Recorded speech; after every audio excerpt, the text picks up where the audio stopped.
Vamos então continuar aqui a conversa com a Dani, em que nós ficamos na altura da peripécia que lhe aconteceu no amor platónico, que lhe cai algo em cima e ela fala-nos aqui do poder do improviso. E a improvisação é sempre importante em qualquer altura na vida, não é? Que de repente acontece-nos algo e temos mesmo que improvisar. Dani, mas nós estamos aqui a falar de, e tenho que recorrer aos meus apontamentos porque são muitos números, estamos aqui a falar de mais de 60 espetáculos enquanto atriz, estamos aqui a falar de mais de 6.000 apresentações e estamos a falar de mais de 80.000 pessoas que já viram o teu trabalho e acredito que sejam muito mais do que 80.000 neste exato momento, mas vamos nos ficar aqui pelos 80.000 e que mundo que nós já temos aqui. O teu percurso é grande, é muita gente a conhecer o teu trabalho. E qual foi a última peça no meio destas, não sei quantas que já fizeste, qual foi a última peça que estiveste em palco? Então, eu venho me despedindo nos últimos anos do teatro tradicional, né? Abraçando mais o lugar da contação de histórias mesmo. Mas até antes da pandemia, eu ainda estava realizando alguns espetáculos. Nós tínhamos aqui, eu e meu marido, uma produtora de teatro, que encerramos no início da pandemia, onde trabalhávamos com um projeto de educação ambiental e social. Então, meus últimos espetáculos traziam temas como a questão da violência contra a mulher, era um dos espetáculos que eu estava realizando, e também a questão de educação ambiental. Aqui no Sul nós temos, de forma bem característica, os manguezais, né? E nós tínhamos um espetáculo que tratava desse ecossistema, contava, né, voltado para as crianças. Então, esses foram os meus últimos momentos especificamente de palco, e também um trabalho voltado à questão do abuso sexual infantil, que era outro tema que nós trabalhávamos aqui também. Então, o teatro já nesse lugar de ferramenta de transformação social mesmo. Esse projeto que tu estavas a falar com o teu marido, vocês levavam o teatro às escolas ou as escolas é que vinham até algum determinado sítio? Nós levávamos até as escolas. Na época, nós reuníamos 500, 800, 1.000 crianças nos pátios das escolas. A cidade que eu trabalhava aqui no Sul, que se chama Joinville, é a maior cidade do estado de Santa Catarina, então tinham escolas muito numerosas, tanto as escolas públicas quanto as particulares, e aí nós trabalhávamos, né, montávamos uma estrutura nos pátios das escolas, ou às vezes nos auditórios, quando haviam esses espaços, e apresentávamos para aqueles grupos. Tu tens uma frase que diz o seguinte, contar uma história é contar-se. E nesta ideia do estamos não a representar, mas dar voz a uma determinada personagem. Foi isto que te encantou nas contações de histórias? É dar voz às personagens e não ter que as representar? Sim, exatamente. Acho que o meu lugar de encanto com a contação de histórias foi justamente para que eu pudesse descobrir o poder da minha voz. Porque o teatro ele é mágico, mas ele nos traz muitas vezes esse lugar da representação, né? Das regras representativas. E o que mais me encantava era justamente essa liberdade de usar minha expressividade para dar essas diferentes vozes, para trazer isso à tona, mas continuar estando no meu lugar, trazendo o valor da minha voz. Quando eu comecei a contar histórias, eu contava histórias com personagem, né? Então tinha uma fada que contava histórias, tinha o cabelo cor-de-rosa, usava maquiagem, figurino. E ao longo da minha trajetória eu fui vendo que muitas vezes eu me escondia atrás de todos aqueles artifícios que eu usava para narrar, porque eu achava que eles que eram importantes e não o valor da minha voz. E eu fui descobrindo que, na verdade, não, né? A gente precisa... Tudo que a gente precisa de ferramenta está dentro. O que a gente for colocar fora é um detalhe, mas não pode ser a coisa mais importante. E foi aí que o meu caminho foi indo para esse lugar da contação de histórias que usa o teatro, que bebe do teatro, mas que se sustenta no poder da palavra falada. Aqui neste caso, na contação de histórias, tens um percurso ligado à infância, ou ligado às crianças, não é? Que o teu trabalho e esse projeto que acabaste de apresentar é ligado aos miúdos. O que é que te encanta sair do palco e ir para outro tipo de palco? O que é que te encanta teres, neste caso, aqueles 2.000 olhinhos a olhar para ti, porque estamos a falar de 1.000 crianças, temos 2.000 olhinhos. Qual foi o chamamento que tiveste para, dado momento, dizeres eu quero mais e eu vou para a contação de histórias e não quero apenas ser atriz? Acho que essa espontaneidade que a criança tem e essa capacidade de estar de verdade, esse exercício de presença que a criança tem. E acho que a contação de histórias conecta muito com esse lugar de presença da criança. Eu estou aqui narrando e você está aí escutando e a sua presença faz diferença. E esse encontro entre presenças é o que mais me encanta na contação de histórias e foi o que me fez abraçar, né? E particularmente as crianças têm esse lugar de ainda serem tão esponjinhas, de ainda estarem tão abertas no seu processo de formação e de terem a essência à flor da pele. Elas são o que elas são e elas estão experimentando o mundo. E aí, contar histórias para elas é uma oportunidade de trazer pontos de vista para essa experimentação. E isso é uma das coisas que mais me encanta. Dani, tira-me aqui uma dúvida e que fiquei no entretanto, mas que também não é apenas uma dúvida, é também algo que eu quero constatar. Nós temos cada vez mais contadores de histórias, cada vez mais eles estão a surgir. Então o Brasil é algo que é um boom, não é? Houve um boom enorme de contadores de histórias e nós cá em Portugal ainda precisamos de percorrer algum tempo, algum caminho até termos a mesma quantidade de contadores de histórias, que não o temos de todo. Muito menos alguém que se dedica apenas e só à contação de histórias enquanto percurso profissional. Cá é muito, muito difícil e que eu conheça até nem temos ninguém cá que faça só isso na vida. Nós temos aqui contadores de histórias, sim, e muitos deles vindos do Brasil. Muitos deles, ou os que eu conheço, os que vão estando cá com essa dinâmica, são brasileiros, portanto vieram daí para cá e trouxeram essa experiência e vão espalhando aqui os pauzinhos de perlim-pim-pim e criando-nos aqui também algumas dinâmicas. Achas que esta imagem, esta personagem do contador de histórias é muito importante no seio escolar? Essencial, essencial. Acho que o contador de histórias é a experiência viva da oralidade na prática educacional, né? Porque, por mais que aqui no Brasil a gente ainda tenha a contação de histórias intrinsecamente ligada à questão do livro, né? Porque o nosso boom de narração de histórias se deu muito de dentro da biblioteca, a partir de um movimento que nós temos aqui que se chama ProLer e ProLige, que são dois movimentos que nasceram do governo federal na década de 70 para impulsionar as bibliotecas dentro das escolas e, consequentemente, a leitura, né? A partir desse movimento, essa prática começou a se efetivar. Mas hoje a gente vê que o que o contador de histórias traz de maior contribuição não é necessariamente o estímulo à leitura, mas é o estímulo à oralidade e à leitura de mundo, né? Então, essa experiência narrativa. Eu sempre digo que um professor que se dispõe a contar histórias através da oralidade, ele está incentivando seus alunos a acreditarem no poder da sua voz, acreditarem que eles podem ter voz. Porque quem não tem voz fica à margem, né? Quem não tem voz acaba não conseguindo seu espaço, não se encontrando consigo mesmo. E aí volta a expressão que a gente falava antes.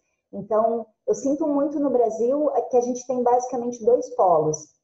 Esse contador ainda muito voltado à mediação de leitura e esse contador que entendeu que o seu poder está na oralidade e é através dessa oralidade que ele vai promover esse encontro. Mas em ambos os focos, essa figura ela é essencial dentro da escola, porque ela desperta no aluno esse desejo por se expressar. Né?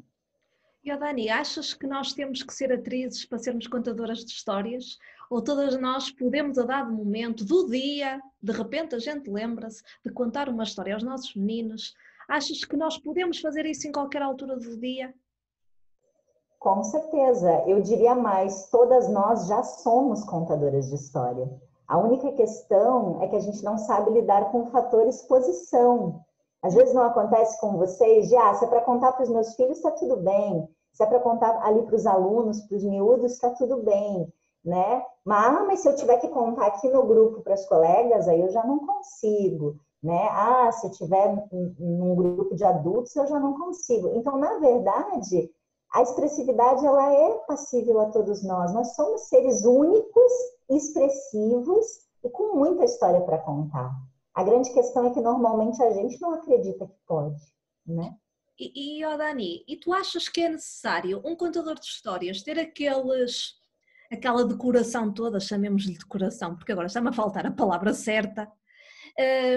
Nós precisamos daquilo tudo, não é? Daquele cabelo cor-de-rosa que tu há bocadinho estavas a dizer, ou nós podemos utilizar, pronto, a nossa imagenzinha e contar as histórias. O que é que tu achas que é mais válido? Se é que se pode dizer que alguma delas seja mais válida, não é? Mas como é que tu contas as histórias?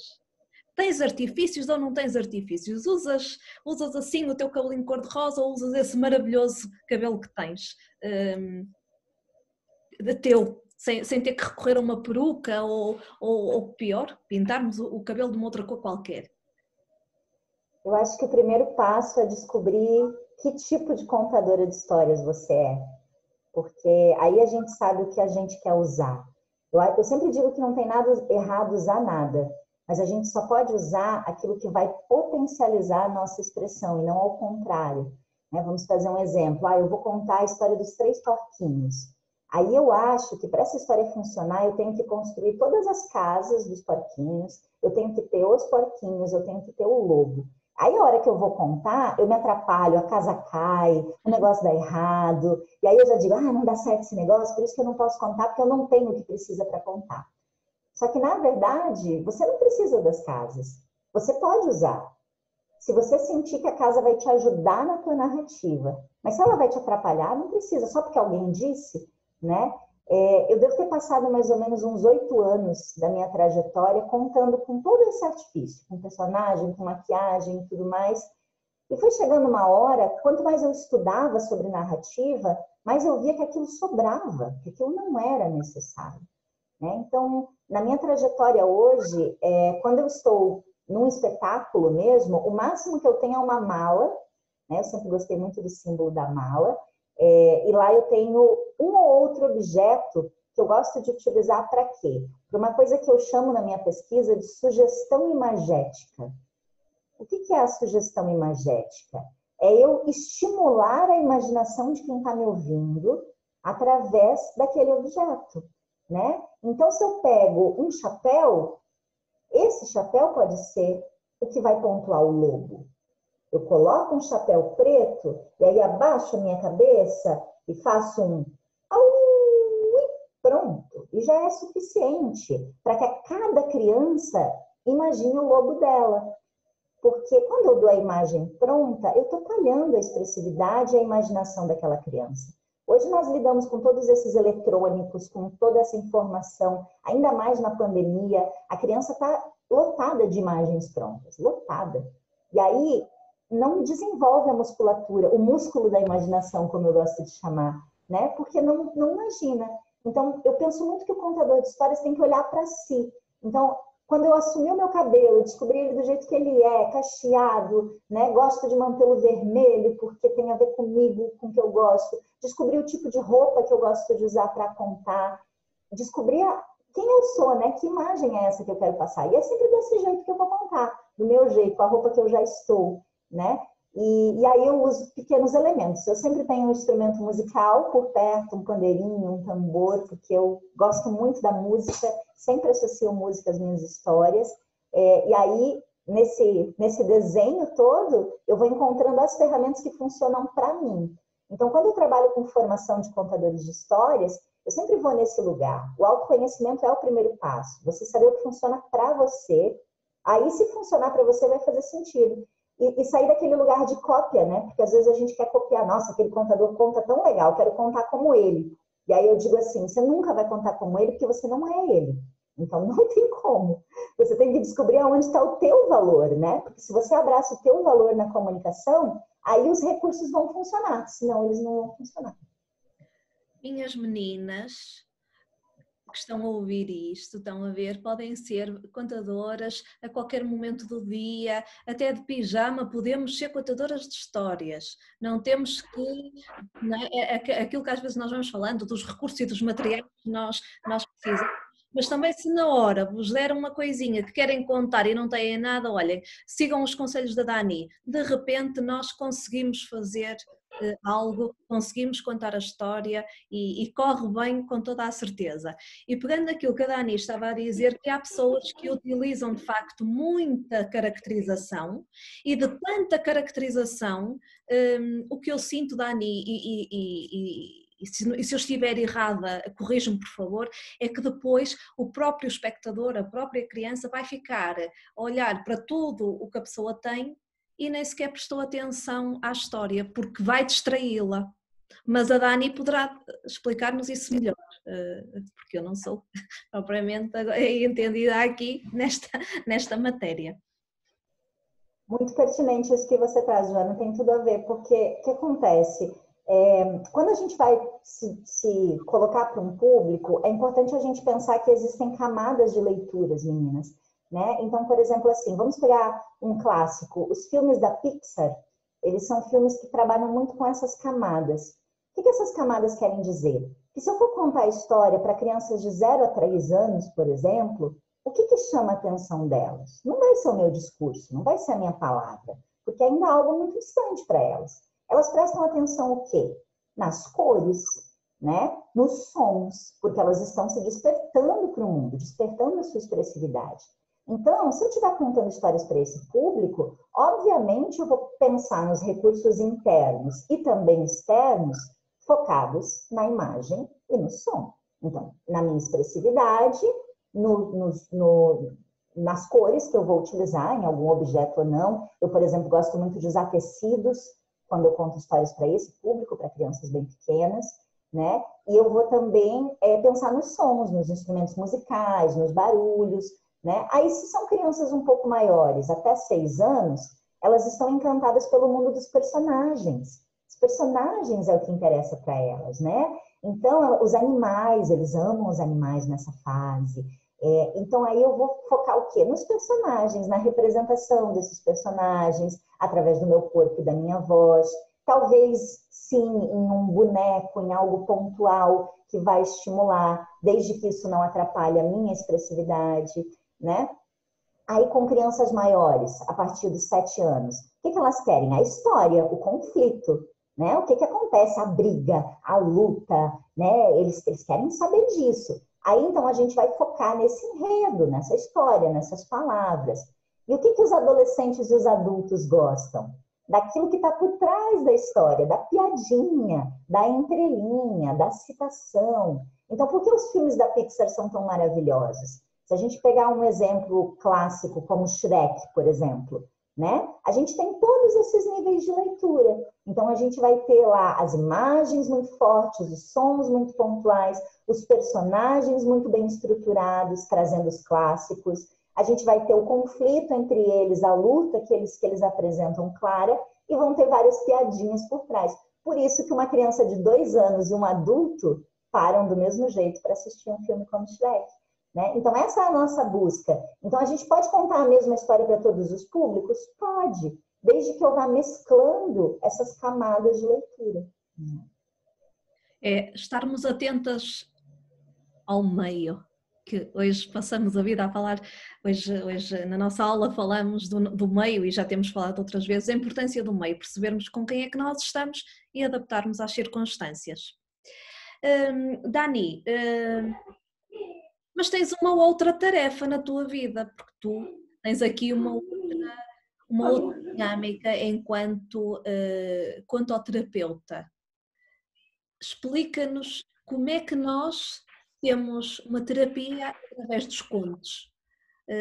Que vertente é esta? Que outro mundo é este?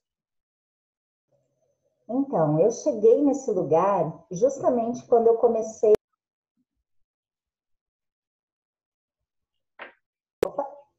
Sim, pronto. Eu cheguei nesse lugar justamente quando eu comecei a preparar contadores de história, porque quando eu trazia ferramentas como essas, muitas vezes eu ouvia assim: eu não consigo, eu não sei, eu não posso, não é para mim. E aí esse travamento me fazia me questionar muito. Eu falei, mas por quê? Por que não se permite? Por que não acontece? E aí na minha vida pessoal, eu passava por momentos também de muita dificuldade, e eu fui buscar o autoconhecimento para mim, né, como minha ferramenta de cura. E aí, quando eu comecei a me autoconhecer, eu fui entendendo aonde começavam esses bloqueios, por que eles apareciam, aonde eles vinham. E aí eu entrei em contato com diversas técnicas, como a constelação familiar sistêmica, como a antroposofia. E ao longo dessas técnicas que eu fui descobrindo, eu fui entendendo o que me travava e o que travavam os meus alunos também. E aí eu falei, tá aí. A gente precisa trabalhar esses travamentos. Por isso que contar histórias é contar-se. Então, o que faz alguém contar história com leveza? Essa pessoa se conhecer. Porque ela conhece as necessidades dela, ela conhece os medos, ela conhece a própria história. E aí a contoterapia chegou na minha vida como esse lugar em que as histórias, as narrativas que são tão poderosas, entram em contato com as nossas narrativas, que são igualmente poderosas. Até porque as histórias que a gente lê nos livros também vieram ou de narrativas vividas ou de narrativas inventadas. Ou seja, tudo passa pela narrativa da vida. Então eu preciso intercalar a narrativa da vida com a minha narrativa interna. E ao longo dos meus estudos, eu sempre gostei muito dos contos populares, né? E me tornei uma pesquisadora dos contos populares aqui do meu país. E nesse lugar de pesquisar os contos, eu comecei a estudar os pormenores das histórias. E aí eu fui vendo que no processo terapêutico, a gente faz perguntas para olhar os pormenores da história pessoal, para entender aonde o impacto emocional aconteceu, aonde o trauma aconteceu, né? E a chave do autoconhecimento são as perguntas. Quem não se faz perguntas não encontra respostas. E aí eu comecei a linkar uma coisa com a outra, e a minha grande trajetória foi estruturada na obra da doutora Clarissa Piccola Estes, que é a autora do livro Mulheres que Correm com Lobos, que é, ao meu ver, uma espécie de bíblia feminina. Toda mulher precisa ler esse livro. Só que, em contraponto, é um livro que as mulheres consideram um livro muito difícil de ler, né? Porque ele traz contos maravilhosos, como Patinho Feio, como Barba Azul, só que num viés psicológico que a gente... Nossa, como é que eu entendo isso? Como é que, né? E esse livro sempre fez parte da minha vida, por muitos anos, era livro de cabeceira. E quando eu entendi que aquele livro podia ser a chave entre as duas coisas que eu descobria que eu mais amava, que eram a comunicação e o autoconhecimento, eu me debrucei nele, e aí comecei a estudá-lo, e aí fiz uma formação a partir desse livro dentro da contoterapia, e aí eu entendi qual seria o meu propósito no mundo, qual seria o meu lugar. Conectar esse processo de autoconhecimento das mulheres ao seu poder pessoal através das histórias, para quê? Para aí a gente voltar nas crianças, aí tem muito a ver com o fato de vocês estarem aqui hoje. Porque se a gente quer educar, se a gente quer transformar algo nesses miúdos, a gente primeiro tem que se educar. Porque senão a gente vai naquele lugar de faça o que eu digo, mas não faço o que eu faço. A professora já falou que não é para gritar. Porque não é para gritar. É para falar baixo. E você está gritando. E a criança aprende pelo que a gente fala? Não, ela aprende pelo nosso exemplo. Se ela aprende pelo nosso exemplo, eu preciso me educar.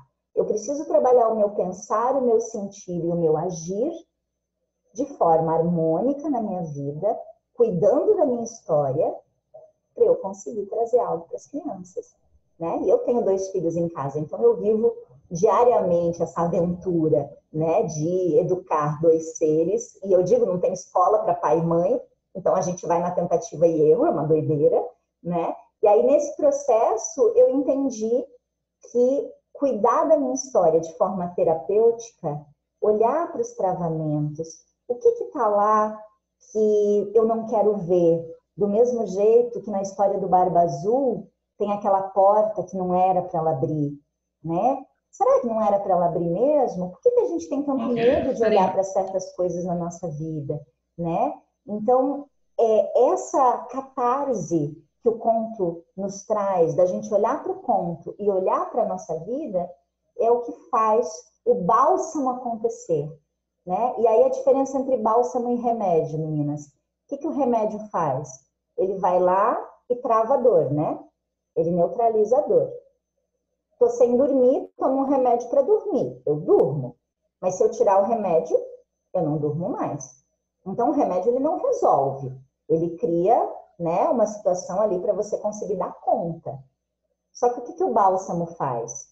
Ele coloca a ferida para fora, deixa ela em carne viva e vai limpando ela até que a leveza chegue. É mais dolorido? Sim, mas é transformador, é realmente curativo. Bom, Dani, o que é que eu posso dizer depois disto?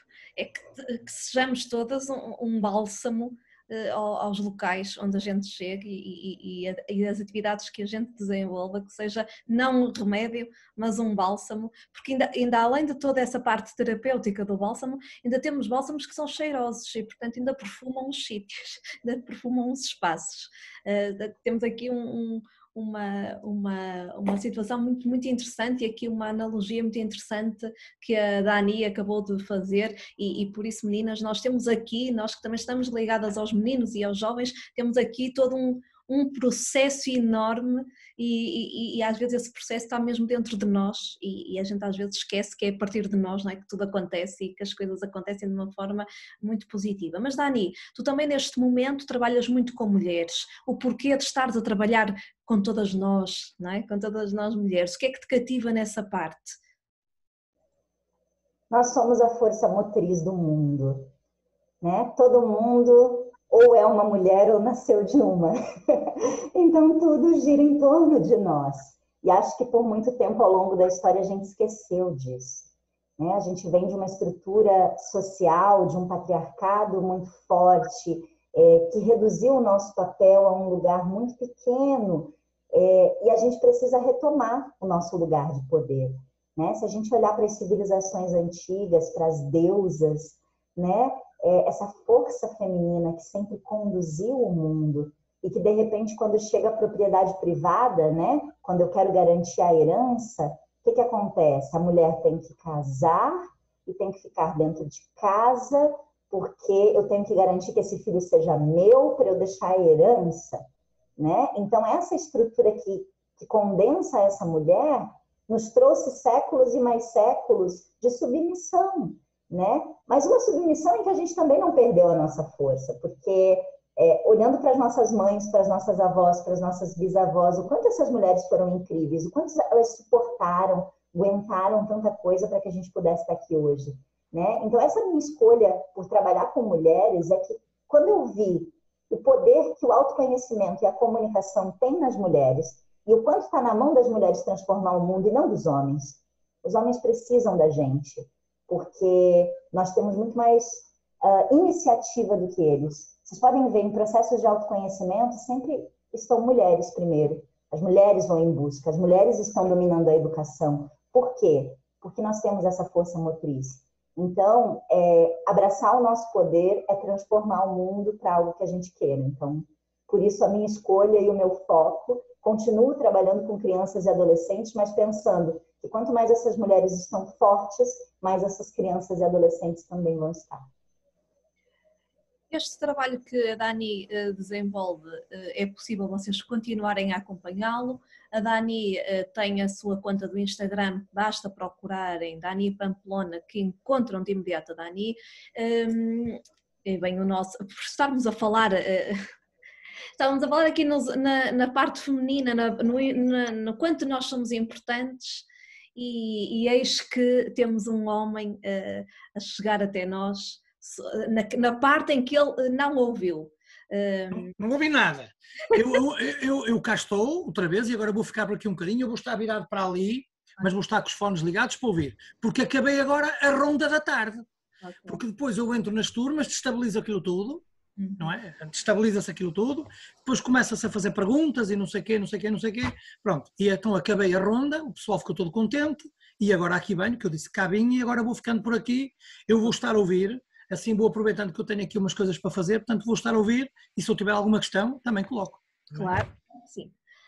Então, Dani, estávamos a falar deste teu trabalho com mulheres e que podemos consultá-lo e até mesmo fazer parte nos teus workshops dentro desta temática.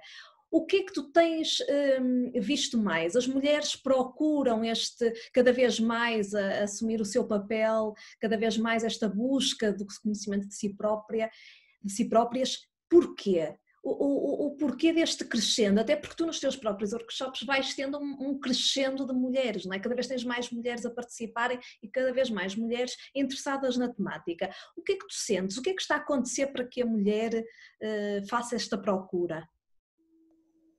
Acho que nós passamos ao longo da história de uma transição, de um lugar de submissão. Se a gente olhar ali até, principalmente aqui no Brasil, até a década de 50, 60, a mulher não podia nada, né? Ela não podia abrir conta no banco, ela não podia trabalhar, ela não podia escolher uma profissão. E aí, de repente, a mulher pode tudo. Então, ela vai. Aí ela vai para o mundo, ela trabalha, ela cria filho, ela faz tudo. Ela abraça o arquétipo da guerreira, né? Só que aí nós estamos num momento agora em que nós mulheres estamos cansadas de sermos só guerreiras, porque nós queremos leveza para a nossa vida. Então eu sinto muito as mulheres que vêm me acompanhando nesse lugar. Estou cansada de não ter tempo, estou cansada de fazer tudo para o outro e não conseguir ter nada para mim. Eu faço e ainda sinto um vazio, sinto algo que não me completa. Né? E aí eu sempre trago muito o arquétipo da dançarina, porque a gente tem que substituir a guerreira pela dançarina. Porque a guerreira, ela vai lá, ela dá conta, no final do dia ela está destruída, cheia de cicatrizes. E o que a dançarina faz? Ela também se esforça, ela também fica com um calo no pé, ela também pega duro, só que ela traz leveza, porque ela se integra com a música, ela se acolhe, ela olha como seu corpo pulsa frente à música. Então, nós podemos continuar fazendo tudo que estamos fazendo, mas não precisa mais ser tão pesado. Pode e deve ser leve, porque aí sim a gente vai conseguir educar os nossos filhos, chegar a outras crianças e jovens e ter relações mais harmônicas com os homens também. Né? Então, quando a gente vai para esse lugar de encontrar a leveza. E como que a gente encontra a leveza? Curando os emaranhados, né? Curando os travamentos do rio. Eu sempre digo que eu imagino o rio ali cheio de pedras, que a água não flui direito. Então a gente precisa olhar para cada pedrinha, cuidar dela e sair do lugar de se comparar entre as mulheres, porque eu trabalho muito com os grupos de mulheres. E as mulheres têm uma coisa muito de desconfiar uma da outra, de se comparar, de se julgar. E a gente precisa, de uma vez por todas, trocar a comparação pela inspiração. Nenhuma mulher é melhor que a outra. Cada uma tem uma história única e tem algo a compartilhar e a somar. E aí, quando eu abraço a minha expressão e somo com outra mulher, a inspiração acontece e a gente cresce, né? Aquilo que tu acabaste de dizer é importantíssimo para mim e para todas as meninas, para os futuros locais de trabalho, não é? Que também já falámos sobre isso, da importância do outro, da importância do grupo, da importância de trabalhar com o outro, não é? E que muitas das vezes as coisas poderiam ter outro sucesso, poderiam ter outro caminho, se este entendimento fosse esse da bailarina e não da guerreira, não é? E de facto é importante esta desconstrução do que é ser mulher, que a Dani nos foi dando aqui ao longo da conversa, porque também nos faz pensar sobre os nossos caminhos e sobre os nossos percursos e aquelas pedrinhas que a gente vai encontrando ali acolá do tal rio que a Dani estava a dizer, nós somos a água, somos muito mais, não é? Somos muito mais dinâmicas e não podemos ser essas pedras, temos é que ser o rio que flui. E também é interessante todo este percurso, com tudo aquilo que a Dani foi contando até agora, enquanto mulher, enquanto atriz, enquanto contadora de histórias, e todas as dicas que ela foi dando, como é que nós podemos contar histórias. Eu acredito que ela terá ali muito mais para contar, e rapidamente, Dani, eu gostaria que tu me fizesses aqui uma alusão a algo que estavas aí na tua mãozinha, tinhas aí uma pandeireta, um pandeiro, como tu lhe chamaste, porque de certeza absoluta que nós temos aí a música presente na tua vida. Tu utilizas a música enquanto recurso nas tuas historinhas? Totalmente. Eu acredito que a música, ela destrava o nosso sentir, ela abre a nossa capacidade de se conectar. Então, sempre antes de contar uma história, eu trago uma música. E eu fui descobrindo o poder da minha voz, de me permitir cantar. Eu não acreditava que eu podia, que eu era capaz. E aí eu tive que aprender a gostar da minha voz, aprender a me ouvir, para me libertar para esse cantar. E hoje, tanto que se vocês acompanharem uma das lives que eu sempre faço aos domingos, sempre tem música e sempre tem histórias. Porque nesses dois lugares eu encontro essa expressão que conecta com o sentir do outro, né? Então, sempre música e sempre história. Oh, Dani, não estava programado, nem sequer te tinha pedido, mas será que é abusivo da minha parte pedir-te para nos contares uma pequena história e termos um bocadinho de música aí? Eu já estava pensando... Posso-te dar uns segundos para pensar e já retomamos a conversa? Combinado. Com certeza.